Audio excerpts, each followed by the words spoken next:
Hello everyone. इस video में हम लोग बात करेंगे साइबर सिक्योरिटी के बारे में। जैसा कि आपको पता होगा कि जो आईबी का इंटेलिजेंस ब्यूरो का जो टीयर 2 होता है उसमें इससे काफ़ी इम्पोर्टेंट रोल प्ले करता है, चाहे आपका प्रेसी हो या फिर कॉम्प्रिहेंशन हो। ये लगभग 100 नंबर्स के आपको पूछे जाते हैं, जिसमें से यानी कि ओवरऑल आपको जब 200 नंबर का जो पेपर, सॉरी, 300 नंबर का जो टोटल पेपर होता है उसमें 100 नंबर यानी कि ऐसे और प्रेसी राइटिंग लेकर ये सब सेक्शन आपसे पूछे जाते हैं। इसी संदर्भ में ये मैं इस वीडियो को लेके आ रहा हूँ। मेरा नाम है राकेश है, IQ स्मार्ट में आपका स्वागत है। तो चलिए स्टार्ट करते हैं। आज का टॉपिक है हमारा साइबर सिक्योरिटी। आखिर साइबर सिक्योरिटी क्या होती है, क्यों जरूरत पड़ी इंडिया को, और इसके पीछे कौन कौन से स्टेप हैं जो गवर्नमेंट के द्वारा उठाए जा रहे हैं ताकि एक सिक्योर माहौल, सिक्योर साइबर स्पेस क्रिएट किया जा सके। एक एक करके हम लोग इस सब चीजों को देखेंगे। सबसे पहले आखिर साइबर सिक्योरिटी होता क्या है, व्हाट इज साइबर सिक्योरिटी। तो साइबर सिक्योरिटी बोले या फिर कंप्यूटर सिक्योरिटी या आईटी सिक्योरिटी सब एक ही चीज है। Basically it is the protection of computer systems, उसके नेटवर्क्स, ताकि कोई भी इंफॉर्मेशन चोरी ना हो सके, किसी भी हार्डवेयर को डैमेज ना हो सके, और किसी तरह का मिस डिस्ट्रप्शन ना हो, डिस्ट्रप्शन ना क्रिएट हो हमारे सर्विसेज में, जो कि कंप्यूटर द्वारा हमको मिलते हैं। तो एक डिफिनेशन में आपको इतना ही बस लिखना है, आप लिख सकते हो इसको। और कंपोनेंट आखिर हम लोग साइबर सिक्योरिटी में क्या क्या सिक्योर करते हैं, उसके कंपोनेंट क्या होता है उसमें। सबसे पहले हमारा आता है एप्लीकेशन, यानी कि जो भी एप्लीकेशन डेवलपमेंट होता है, टाइम टू टाइम अपग्रेडेशन होता है उसमें, तो उसको सिक्योर करना हमारा एप्लीकेशन सिक्योरिटी होता है। उसमें से इंफॉर्मेशन को अगर सिक्योर करते हैं तो इंफॉर्मेशन सिक्योरिटी होती है। खास करके जो इलेक्ट्रॉनिक फॉर्म में होती है उसको सिक्योर करते हैं तो information security, then network secure करना, and finally disaster recovery planning को सिक्योर करना is also a component of cyber security.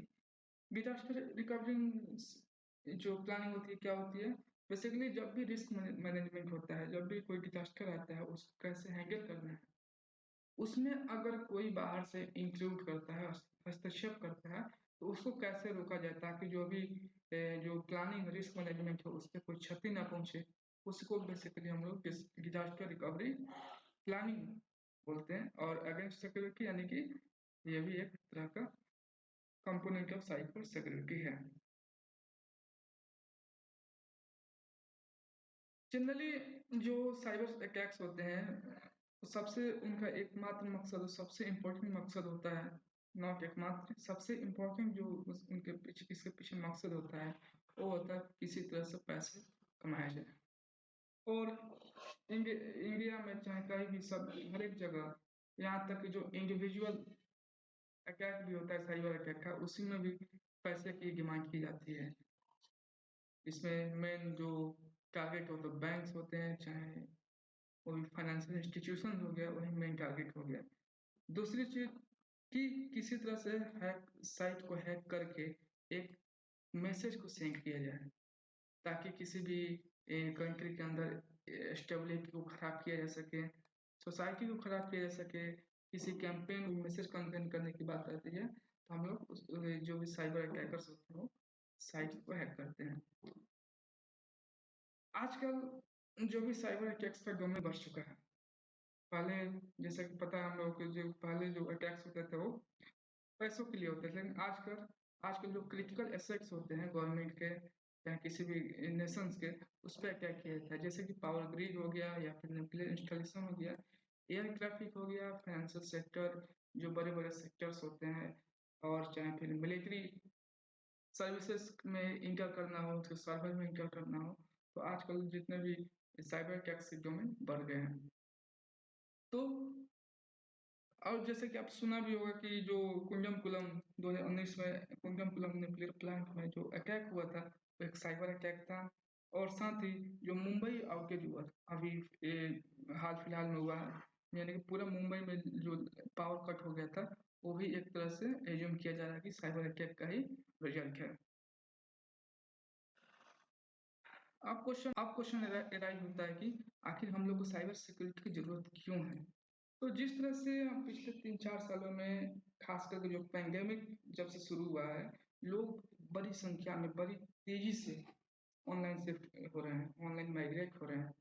और खास करके इंडिया में जहाँ पे कनेक्टिविटी बहुत आसान हो गई है, चीप डाटा मिल रहा है। अगर देखा जाए तो one of the cheapest data जो कनेक्टिविटी है, इंटरनेट डाटा है, वो है इंडिया में। तो लोग बहुत तेजी से माइग्रेट हो रहे हैं और यहाँ पे और साथ ही टेक्नोलॉजिकल एडवांसमेंट भी हो रहा है, लेकिन यहाँ पे क्योंकि लोगों के पास अभी अवेयरनेस उतनी नहीं है, उसको इसके वजह से साइबर अटैक्स का जो खतरा होता है काफ़ी मल्टीप्लाई हो जाता है। लोग अनलाइसेंस्ड जो एप्स होते हैं, चाहे अगर पे जो फ्री के जो सॉफ्टवेयर होते हैं उसका इस्तेमाल करने लग रहे हैं। इसकी वजह से उन साइबर अटैक्स और भी बड़ा होते जा रहा है। जहाँ तक कि इंडिया की बात करें तो यहाँ पे वैसे साइबर लॉ भी नहीं है उस तरह से। एक ही साइबर लॉ है जो जिसमें भी बहुत सारे डिफरेंट सेक्शंस, यानी कि कोई स्पेसिफाइड लॉ नहीं है। इसकी वजह से साइबर अटैक्स का खतरा और बढ़ जाता है। वहीं पे देखा जाए तो यूरोपियन कंट्रीज में वहाँ पे अलग अलग तरह के साइबर लॉ हैं, उनके पास अपना अलग अलग, जैसे हेल्थ हो गया, क्राइम हो गया, इंफॉर्मेशन हो गया, सबके लिए अलग अलग साइबर लॉ है। लेकिन इंडिया में एक इस तरह का एक ही लॉ है। और ये सारा पिक्चर जो भी थ्रेट्स है, जो भी सिक्योरिटी की जरूरत क्यों पड़ी है, ये पिक्चर क्लियर होता है जब हम कुछ डाटा देखते हैं। इस डाटा में हम लोग इंक्लूड करेंगे दोनों जो प्राइवेट डाटा भी हो, यानी कि जो एनजीओ निकालती है, और इसमें गवर्नमेंट डाटा को भी इंक्लूड करेंगे हम लोग।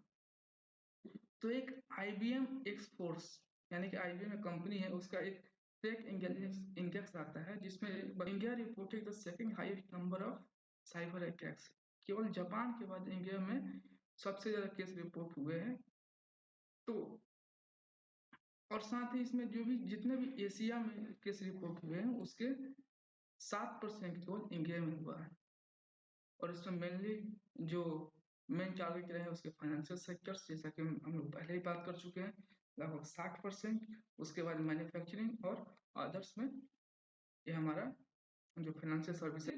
कुछ डाटा और देखते हैं जो एनसीआरबी का जो रिपोर्ट है, यानी कि नेशनल क्राइम रिसर्च ब्यूरो का जो रिपोर्ट है, उसको हम लोग देखते हैं कि 2018 में लगभग 28,000 के आसपास हम लोग पूरे मतलब एग्जैक्ट डाटा की बात नहीं करेंगे, आप यहाँ पे लिखा हुआ देख सकते हैं। हम लोग अप्रॉक्स डाटा की बात करेंगे जब भी इस वीडियो में हम लोग इसकी बात करते हैं। तो 2018 में लगभग 28,000 साइबर क्राइम्स रिपोर्ट होते हैं, जो कि बढ़ के हो गया 2019 में ये 44,500 के आसपास, यानी कि लगभग 60% की बढ़ोतरी देखी गई। और ऐसा एज्यूम किया जाता है कि 2020 में यह जो संख्या है काफी बढ़ने वाली है, काफी तेजी से बढ़ने वाली है, क्योंकि लोग बहुत तेजी से ऑनलाइन शिफ्ट हुए हैं, ऑनलाइन माइग्रेट हुए हैं। यहाँ पे आप देख सकते हैं कि 22 सितंबर 2020 को मिनिस्ट्री ऑफ इलेक्ट्रॉनिक्स और इंफॉर्मेशन टेक्नोलॉजी का एक स्टेटमेंट जारी होता है पार्लियामेंट में, लगभग 7 lakh cyber attacks till August तक रिपोर्ट किए गए, यानी कि टोटल 8 महीने में 7 लाख केस रिपोर्ट हुए हैं, जो कि 2019 में केवल लगभग 4 लाख के आसपास था, जो कि रिपोर्ट देती है CERT, यानी कि computer emergency response team India. IN का मतलब इंडिया यहाँ पे। तो आप देख सकते हैं कैसे ये केस काफी मल्टीप्लाई होकर बढ़ा है।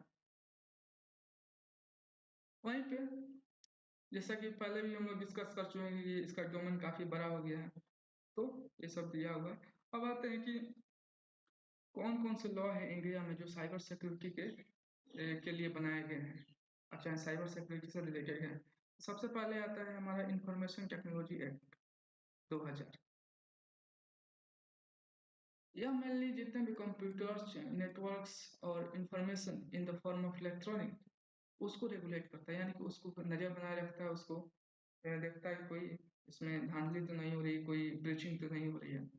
दूसरा आता है कि नेशनल साइबर पॉलिसी स्ट्रेटजी 2013 में आया था। स्ट्रेटजी में मेनली डिस्कस किया गया है कि कैसे हम लोग पूरे अपने साइबर स्पेस और या फिर इकोसिस्टम को एक सेफ बना सकते हैं। और इसी पॉलिसी की तहत, इसी स्ट्रेटजी के तहत CERT का गठन होता है, यानी कि कंप्यूटर इमरजेंसी रिस्पॉन्स टीम। यह बेसिकली एक नोडल एजेंसी की तरह पे काम करता है बिटवीन द साइबर सिक्योरिटी। जितने भी एफर्ट, जितने भी कोशिश की जा रही है, चाहे इमरजेंसी रिस्पॉन्स हो या फिर क्राइसिस मैनेजमेंट हो, एक तरह से इस सब के बीच में एक नोडल एजेंसी का काम करता है। वहीं पे एक और इंस्टीट्यूशन है जो कि काफ़ी क्रिटिकल, जो भी क्रिटिकल इंफॉर्मेशन है कंट्री के, उसको प्रोटेक्ट करता है। इसका नाम है national critical information infrastructure protection centre, जो कि हेडक्वार्टर है न्यू दिल्ली में। अब देखते हैं कि क्या क्या स्टेप्स गवर्नमेंट ले चुकी है, चाहे ले रही है इस सब एक सिक्योर साइबर स्पेस क्रिएट करने के लिए। सबसे पहले इसमें नाम आएगा तो वो है साइबर स्वच्छता केंद्र। 2017 में ये स्वच्छता केंद्र आप कह सकते हैं बना था, जिसका एकमात्र मकसद था कि जितने भी कंप्यूटर्स और डिवाइसेस इस्तेमाल कर रहे हैं उसको कैसे वायरस फ्री किया जाए, चाहे मालवेयर फ्री किया जाए। वहीं दूसरी ओर under the project of ASEA, यानी कि information security education and awareness के तहत लगभग 1.14 लाख लोगों को ट्रेन किया जा रहा है to fight against cyber attacks.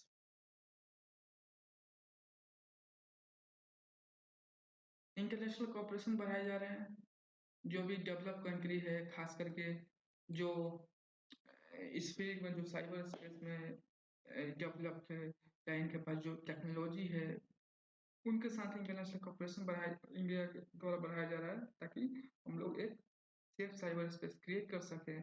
सबसे मोस्ट इम्पोर्टेंटली जो डेटा फ्रॉम फ्रेमवर्क है नीति आयोग का, यानी कि data empowerment and protection architecture, यह अगर पूरी तरह से इम्प्लीमेंट हो जाता है तो यहाँ पे जो सिटीजन्स का जो डाटा है उसका प्रोटेक्शन करने में एक मैकेनिज्म, बेहतर मैकेनिज्म क्रिएट होगा, ताकि जो प्रोटेक्शन डाटा का प्रोटेक्शन है उसको बेहतर ढंग से किया जा सके। इसके अलावा अगर वे फॉरवर्ड में हमको लिखना होगा तो उसको क्या कर सकते हैं, क्या लिख सकते हैं? तो हमको चाहिए एक रियल टाइम इंटेलिजेंस, जिसमें कि आर्टिफिशियल इंटेलिजेंस का इस्तेमाल हो, यानी कि आप कह सकते हो कि टेक्नोलॉजिकल एडवांसमेंट चाहिए हमको, जिससे कि, और वो भी AI बेस्ड, जिससे कि जो भी मालवेयर है, जो भी साइबर अटैक्स है, उसको एक्यूरेटली आइडेंटिफाई करके वहीं पे एलिमिनेट किया जा सके। साथ ही क्रिटिकल बैकअप ऑफ डाटा होना जरूरी है। और एक जिस तरह से हमारे देश में एक स्वच्छता सर्वेक्षण इंडेक्स है, उसके तर्ज पे एक साइबर रेडीनेस इंडेक्स क्रिएट करने की जरूरत है, ताकि जो भी स्टेट्स है, चाहे गवर्नमेंट डिपार्टमेंट्स है, उनके बीच में एक कंपटीशन क्रिएट किया जा सके कि कैसे अपने साइबर स्पेस को सिक्योर बनाया जा सके। उनके बीच में प्रतिस्पर्धा लाई जाए कि साइबर सिक्योरिटी को लेकर के। सबसे मोस्ट इम्पोर्टेंटली क्या है कि India should also allocate fund for cyber security, यानी कि इंडिया जिस तरह से USA, एस्टोनिया, फ्रांस, कनाडा, इन लोगों का अलग से एक बजट आता है, इनके बजट में अलग से एक फंड आता है कि साइबर सिक्योरिटी को लेकर के। और यहाँ तक कि इंडिया में भी बहुत सारे स्टेट ऐसे कर रहे हैं पहले से ही, जैसे कि हमारा आंध्र प्रदेश हो गया, फिर हरियाणा हो गया, या फिर महाराष्ट्र हो गया हमारा। ये सब स्टेट्स, इनका बजट में ही अलग से ही प्रावधान होता है एक फंड्स का, जो साइबर सिक्योरिटी के लिए डेडिकेटेड हो। तो उसी तर्ज पे इंडिया को भी कोशिश करनी चाहिए कि एक फंड एलोकेट करे, ताकि हम लोग एक अच्छा साइबर स्पेस, साइबर इकोसिस्टम अपने कस्टमर और एजेंसीज को दे पाए।